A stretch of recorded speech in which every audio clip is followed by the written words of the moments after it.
Hello and welcome to the weekly technical talk. Here we are discussing about the overall market trend and the possibility of market crash or a correction maybe in the upcoming days because there is a budget week now. 23rd of जुलाई को हमारा budget आने वाला है तो उसके बारे में भी हम बात करेंगे कि मार्केट किस तरीके से रिएक्ट कर सकता है। ठीक है, पिछले वीडियो में जो हमने डिस्कशन किया था पिछले टेक्निकल टॉक में, जहाँ पे हमने देखा था कि वीकली चार्ट में कुछ इस तरीके की कैंडल में एक्सपेक्ट कर रहा हूँ निफ्टी में। अगर आप वो वीडियो जाके देखोगे या फिर उसकी क्लिप में यहाँ पे लगा दूंगा तो आप देख लेना। तो जहाँ पे मैंने क्लियरली डिस्कस किया था इस तरीके की अगर कैंडल बन गई, ठीक है, ये अभी आप इसको एक ग्रेवस्टोन आप डोजी बोल सकते हो या फिर आप एक इन्वर्टेड हैमर बोल सकते हो। ठीक है, अभी इसकी क्या डेफिनेशन होती है, इस तरह की कैंडल कब बनती है एक अप ट्रेंड में और उसके क्या कॉन्सिक्वेंसेज होते हैं उसके बारे में भी हम बात करेंगे। लेकिन वीकली चार्ट में इस तरह की कैंडल बनना एक हो सकता है एक ट्रेंड रिवर्सल का एक साइन हो, या फिर जो करेक्शन हमें फ्राइडे के दिन देखने को मिला वो बस एक स्टार्ट हो इस करेक्शन का। ओके, तो स्टार्ट करते हैं निफ्टी से। निफ्टी में जैसे कि हम देख सकते हैं यहाँ पे डेली चार्ट में कुछ इस तरीके की कैंडल यहाँ पे बनती हुई हमें दिख रही है। और डेली चार्ट अगर हम लोग देखें यहाँ पे, ओके, डेली चार्ट अगर हम लोग यहाँ पे देखें तो डेली चार्ट में हमें कुछ बियरिश इंगल्फिंग टाइप की यहाँ पे कैंडल बन रही है। ठीक है, अभी अगर ये जो यहाँ पे एक मूवमेंट आया बुलिश साइड का, यहाँ पे जो मूवमेंट आया करीबन 187 या फिर 200 पॉइंट्स की जो रैली आई थर्सडे के दिन, निफ्टी के एक्सपायरी के दिन, तो यहाँ पे सारे बायर्स ट्रैप हो गए। उनको लगा कि अभी 25,000 का एक लेवल आने वाला है, जो कि हमारा एक्चुअल डिस्कशन भी था।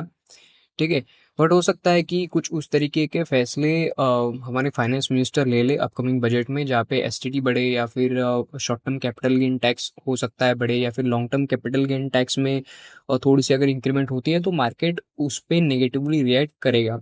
ठीक है, तो हो सकता है उसका एक पहला ये साइन हो। तो हमें आने वाले दिनों में हमें क्या करना, निफ्टी को हम किस तरीके से ट्रेड कर सकते हैं।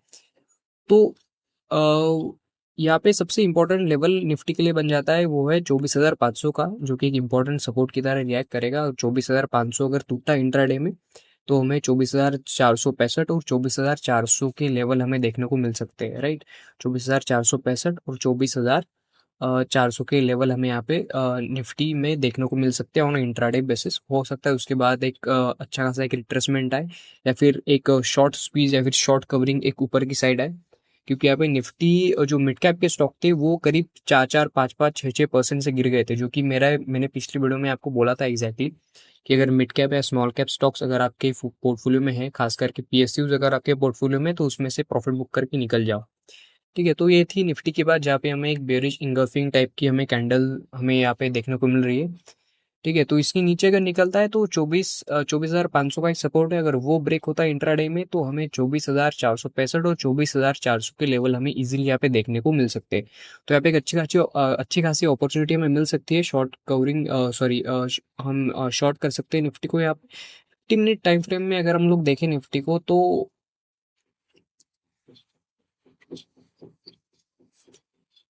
50 मिनट टाइम फ्रेम में अगर हम लोग देखें निफ्टी को तो वो अगेन एक इंट्राडे में जो एक मतलब जैसे होता था, देखो यहाँ पे मार्केट नीचे गिरा लेकिन क्विकली ऊपर गया, यहाँ पे थोड़ा सा एक रिट्रेसमेंट आया ऊपर गया। ठीक है, यहाँ पे मार्केट गिरा लेकिन ये इस दिन ये मतलब एक वन साइड रैली थी। ठीक है, ये फर्स्ट हाफ में ऊपर गया, ठीक है, फिर ये शायद 10 बजे के आसपास फिर नीचे आया दो कैंडल में और फिर से यहाँ पे एक बेस बना ही नीचे गया।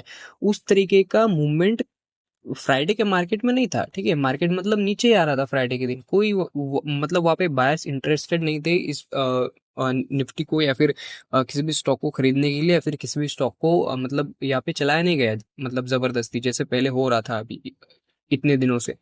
ठीक है, अब बैंक निफ्टी की अगर हम लोग बात करें यहाँ पे, बैंक निफ्टी की अगर हम लोग बात करें तो बैंक निफ्टी उसी रेंज में फंसा हुआ है कम्प्लीटली। ठीक है, बैंक निफ्टी उसी रेंज में यहाँ पे फंसा हुआ है। ब्रेकआउट देने की यहाँ पे ट्राई की थी बैंक निफ्टी ने, लेकिन बैंक निफ्टी इसी रेंज के फंसा हुआ है। बैंक निफ्टी इसी रेंज में फंसा हुआ है। यहाँ पे बैंक निफ्टी ने निकलने की यहाँ पे कोशिश की थी इस रेंज के ऊपर, लेकिन अभी भी इस रेंज में है। ठीक है, तो एचडीएफसी बैंक के कल रिजल्ट्स आए, कोटक महिंद्रा बैंक के रिजल्ट्स आए। कोटक महिंद्रा बैंक के रिजल्ट्स इतने खास नहीं थे, लेकिन एचडीएफसी बैंक के भी रिजल्ट्स थोड़े से मिक्स टाइप के थे। मतलब आप उसको बहुत ज़्यादा अच्छा नहीं कह सकते या फिर बहुत ज़्यादा बुरा नहीं कह सकते आप उसको उस रिजल्ट्स को। तो ओके, तो विप्रो का आइडिया अगर मैं आपको दिखाऊं, जो कि हम निफ्टी के थोड़ा सा हम उसको नेगेटिवली मानने का एक रीज़न मेरा शायद और भी ये है कि हम अगर एडीआर देखें तो एक्सिस बैंक का एडीआर करीब 2% नीचे था, ठीक है। 21 जुलाई की ये बात है, ठीक है। तो ये 2.5% नीचे था, ठीक है। जो सबसे ज़्यादा इम्पोर्टेंट अभी देखने की शायद एक बात भी है, वो है विप्रो का एडीआर। विप्रो का एडीआर करीब 11.5% नीचे था फ्राइडे के सेशन में।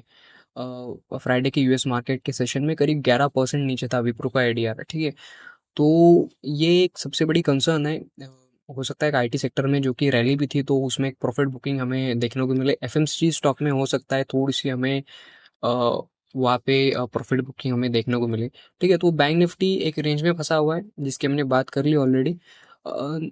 फिन निफ्टी मैंने पहले भी ये बोला था पिछले टेक्निकल टॉक में, जो कि यहाँ पे देखो, यहाँ पे इसने ब्रेकआउट देने की कोशिश की थी। हम इसको अगर 1 आवरली चार्ट में अगर हम लोग देखें तो यहाँ पे एक अच्छी खासी कैंडल ने इस रेंज को, पूरी रेंज को ब्रेकआउट किया था। ये देखो यहाँ पे रुका, ठीक है। तो 2-3 इस तरह की कैंडल बनी और ये जो कैंडल थी ये पूरा मूवमेंट ले लिया। मतलब यहाँ पे बायर्स जो थे, ऑप्शन बायर्स जो थे इस ब्रेकआउट के ऊपर जो ट्रेड करने वाले थे, वो एब्सोल्युटली यहाँ पे ट्रैप हो गए, ठीक है। और यहाँ पे अगर आप देखो ना, ये अगर हम लोग क्लोजिंग प्राइस का अगर हम लोग इसको गैप मान के चले तो एक गैप ऑलमोस्ट फिल हो चुका था उस दिन, ठीक है। ये देखो ऑलमोस्ट फिल हो चुका था, ठीक है। 50-60 पॉइंट का यहाँ पे एक डिफरेंस रह गया था, लेकिन ये ऑलमोस्ट फिल हो चुका था उस दिन।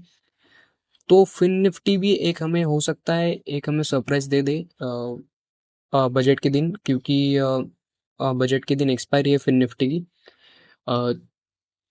ट्यूसडे के दिन, मंगलवार के दिन आने वाला है बजट। मंगलवार के दिन बजट आने वाला है, तो फिर निफ्टी की एक्सपायरी भी है, तो हो सकता है वहाँ पे हमें एक अच्छा खासा मूव हमें देखने को मिले अगर इस रेंज में ही रहता है मंडे के दिन।